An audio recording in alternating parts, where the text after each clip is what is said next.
oil world is fast disappearing. This is where talks about African oil and gas producers re-strategizing to improve earnings began. Petroleum ministers from 18 countries, all hit by plummeting global oil prices.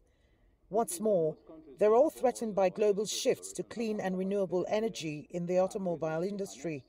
The projection is global oil demand will be squeezed to a tiny demand as fossil fuel engine cars are phased out in 20 to 30 years. But Africa is bound to lag behind in adopting electric cars, so the demand for petroleum products here would stay for another 50 to 60 years. And that's why these ministers are discussing the possibilities of Africa refining its own crude oil for the African market.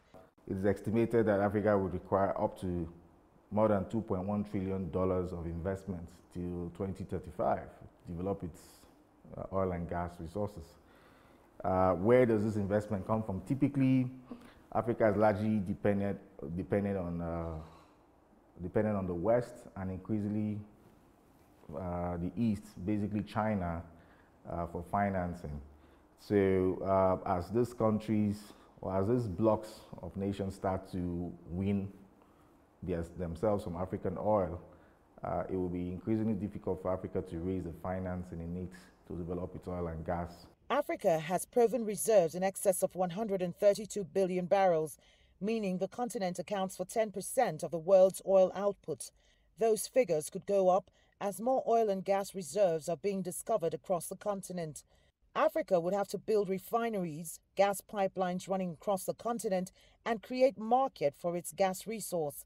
And all that in the next 20 years, according to industry observers. Weak political and economic governance, corruption, relative poverty, and resource-induced conflicts, which African countries need to really work on. These are the things that have inhibited Africa's growth since we started developing, since oil and gas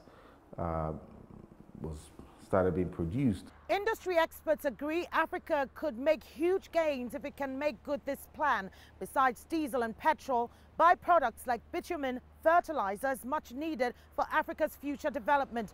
But it will take more than just grand plans on paper. Africa would have to find a sustainable means of financing at a time when foreign interest in the petroleum industry is drying up. Kelechi, Emekalam, CGTN, Abuja, Nigeria.